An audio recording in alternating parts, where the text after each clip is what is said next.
नमस्कार मंडळी, आज आपण बनवणार आहे शेवग्याची शेंग.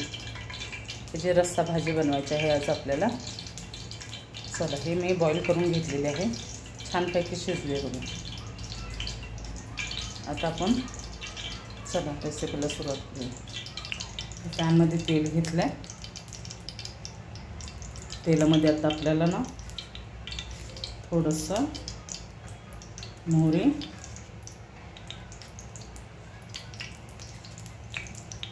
थोडंसं जिरं, चांगलं तडतडेपर्यंत आपण त्याला भाजून घ्यायचं. नंतर यामध्ये आपल्याला ना लसूण थोडासा, त्याच्याबद्दल कढीपत्ता, त्याच्याबरोबर गॅस कमी करायचा. छानपैकी हे लसूण लाल होऊन द्यायचा. मंडळी, आपल्याला या शेंगाची ग्रेव्ही करायची आहे. त्यानंतर आता लसूण बऱ्यापैकी झालेला त्यामध्ये टाकायचे टमाटर. साधी सिंपल भाजी बनवणार आहे, पुरेसे मसाला वाटून वगैरे असं नाही बनवणार, साधी बिलकुल बनवणार आहे.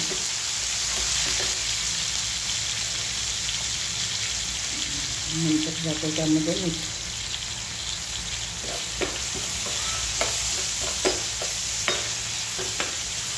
मीठ टाकल्यामुळं थोडंसं टमाटर आपला मऊ पडेल.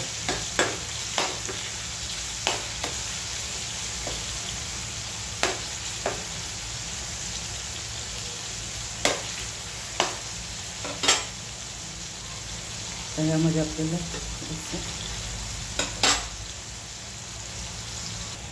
मंडळी आपला टमाटर चांगला बारीक झालेला आहे. आणि त्यामध्ये टाकायची हळद, थोडंसं धनिया पावडर, थोडंसं काश्मीरी लाल मिरची पावडर, थोडासा गोडा मसाला, काळं तिखट आपलं घरचं,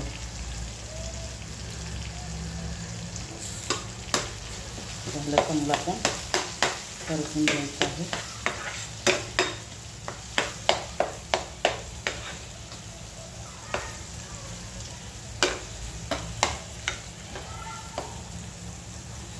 छानपैकी परतला मसाला याच्यामध्ये. ह्याच्यामध्ये आपण शेंगा घालायचे.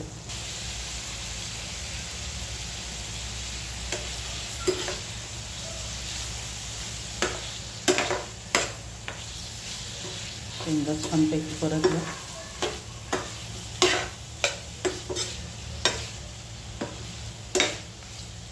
त्याच्यामध्ये आपल्याला टाकायचे खूप सारे कोथिंबीर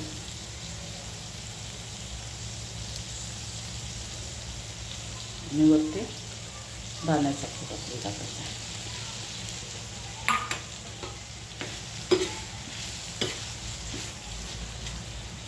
मस्त एकजीव करायचं पुरं दाण्याचं कूट आणि सगळे मसाले वगैरे.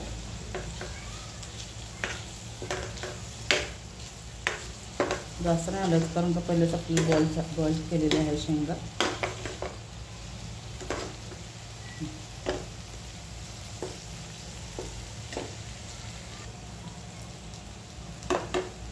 जे आपण शेंग शिजवली होती ना त्या पाण्यामध्ये, तेच पाणी आपण ह्याच्यामध्ये ओतायचं. जे गरम आहे पाणी हे. आपल्याला रस्सा भाजी बनवायची. जास्त शिजलेल्या शेंगा आपण फक्त एखादी उकळी काढून घ्यायची आहे बस.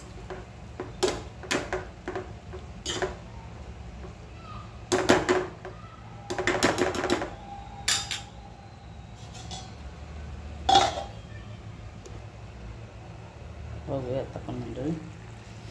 आपली भाजी एकदम छानपैकी रस्सेवाले झाले, एकदम मस्त.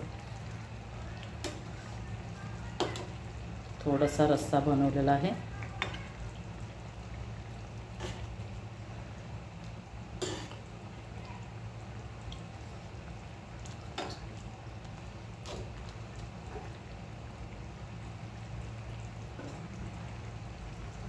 आता करूया आपण गॅस बंद.